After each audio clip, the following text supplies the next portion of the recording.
1932 খ্রিস্টাব্দে ব্রিটিশ সরকার কর্তৃক শুল মেরিট অ্যাক্ট অর্থাৎ মুসলিম অমুসলিমের বিভেদ আইন পাশ হয়েছিল, কিন্তু জমিয়ত উলামা হিন্দ এই আইনের প্রতিবাদ করে সমস্ত দেশবাসী অভিযোগের বার্তা দিয়ে তৈরিকৃত বিল অ্যাসেম্বলি থেকে প্রেরণ করে দেশকে এক বড় বিপদ থেকে রক্ষা দেওয়া হলো।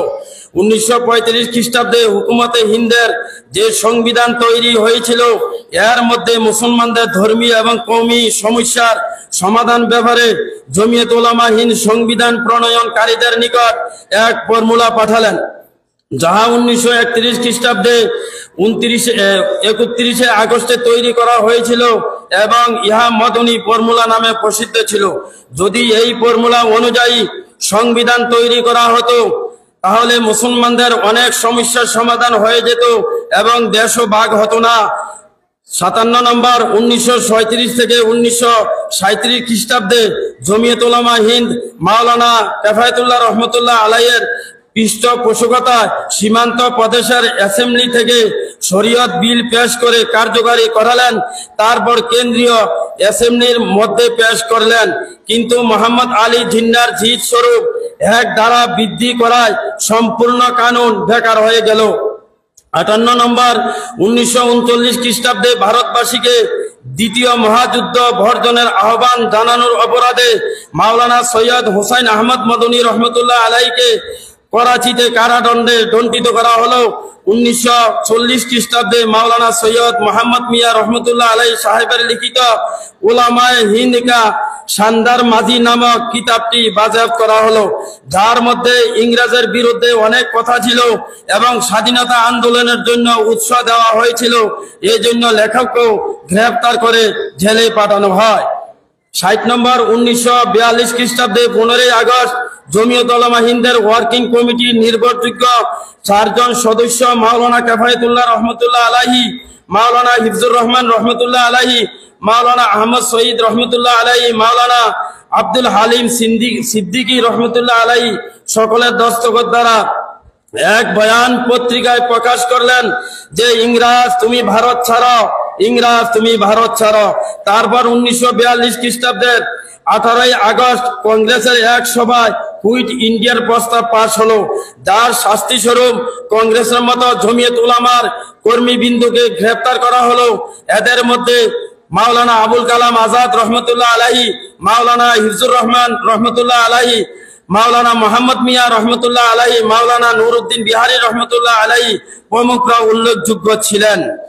61 নম্বর 1942 খ্রিস্টাব্দের পর জমিয়ত উলামা হিন্দ পাকিস্তান হওয়ার পক্ষে মত দেননি, দৃষ্টিভঙ্গিও ছিল না পাকিস্তান হওয়ার পক্ষে, কিন্তু ব্রিটিশ সরকারের সূক্ষ্ম ষড়যন্ত্রের ফাঁদে পড়ে মুসলিম লীগ এবং কংগ্রেসের নেহেরু পাকিস্তান হওয়ার রাস্তা প্রশস্ত করলেন। জমিয়ত উলামা হিন্দের সাবেক সভাপতি মাওলানা সৈয়দ হুসাইন আহমদ মদনী রহমতুল্লাহ আলাই পাকিস্তানের বিরোধিতা করার কারণে মুসলিম লীগ কর্তৃক অনেক অত্যাচারিত হয়েছিলেন। 62 নম্বর 1945 খ্রিস্টাব্দে 4 মে জমিয়ত উলামা হিন্দের চতুর্দশ সভা সাহারানপুরে মাওলানা সৈয়দ হুসাইন আহমদ মদনী রহমতুল্লাহ আলাইহির সভাপতিত্বে অনুষ্ঠিত হয়। সেই সভায় জমিয়ত উলামা হিন্দ মুসলিম লীগের দেশ বিভক্তির মতামতের বিপরীত এক ফর্মুলা পেশ করেছিল, যাহা মদনী ফর্মুলা নামে প্রকাশিত হয়েছিল। অতঃপর 1947 খ্রিস্টাব্দের 15 আগস্ট হাজার হাজার উলামায়ে কেরাম, হাজার হাজার মুসলমান, হাজার হাজার হিন্দু ভাইদের জান বিসর্জন, ত্যাগ এবং কুরবানির ফলে ভারতের স্বাধীনতার সূর্যের আলো উদিত হয়।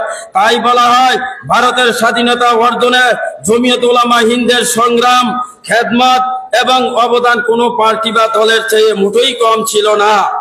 প্রসঙ্গত বলতে হয়, ভারতবর্ষের স্বাধীনতা সংগ্রামের ইতিহাসে নেতাজি সুভাষচন্দ্র বসু এবং তদীয় আজাদ হিন্দ ফৌজের ভূমিকা যেমন গুরুত্ব, তেমনি মাল্টার বন্দী শেখুল হিন্দ মাওলানা মাহমুদুল হাসান রহমতুল্লাহ আলাই এবং তদীয় সহকর্মীদের অবদান অভিনন্দন যোগ্য, অবিস্মরণীয়। উভয়েরই উদ্দেশ্য ছিল যে এক শুধু স্থান কালপাত্রে প্রভেদ শেখুল হিন্দ রহমতুল্লাহ আলাইহির অভিযান ছিল উত্তর পশ্চিম সীমান্ত হতে, আর নেতাজির অভিযান ছিল উত্তর পূর্ব সীমান্ত থেকে।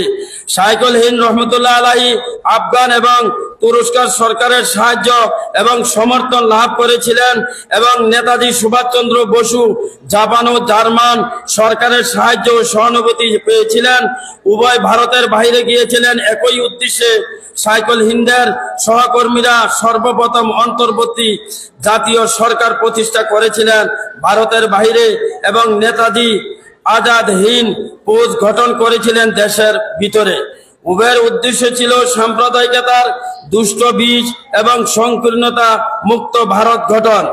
আজাদ হিন্দ ফৌজের শাহনওয়াজ খান প্রভৃতি যেমন ইহার নিদর্শন, তেমনি অন্তর্বর্তী জাতীয় সরকারের রাজা মহেন্দ্র প্রতাপ সিং এবং মথুরা সিংয়ের স্থান লাভ শেখুল হিন্দ মাওলানা মাহমুদুল হাসান রহমতুল্লাহ আলাইহির উন্নত আদর্শের উজ্জ্বল উদাহরণ। অনেকেই বলেন মুসলিমরাই নাকি দেশভাগের জন্য দায়ী। এর উত্তরে জানাতে চাই, সেই যুগে একজন মুসলিম ভোটারও ছিল না, সেই খবর তো অনেকেই রাখেন না। শাইখুল ইসলাম মদনী রহমতুল্লাহ আলাইহি ভাষায় বলতেছি যে সরকারি দপ্তর প্রশাসনের চক্রান্ত কারচুপি আপ্রাণ চেষ্টা সত্ত্বেও দেশভাগের পক্ষে মাত্র 45,01,000 ভোট পড়েছিল। এর অর্থ হয়েছে 10 কোটি মুসলিম মাত্র 4% দেশভাগ তথা পাকিস্তানের পক্ষে মত দিয়েছিলেন। নিরপেক্ষভাবে বলুন, এই 4% মত গোটা সম্প্রদায়ের ঘাড়ে চেপে দিয়ে বিদ্বেষ প্রচার কি যুক্তিসম্মত? আসল কথা ছিল এই যে 46 ধামা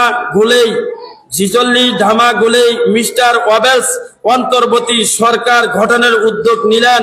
ব্রিটিশ সরকারের আমন্ত্রণে জাতীয় কংগ্রেস প্রশাসনিক দায়িত্ব নিতে অগ্রসর হলো।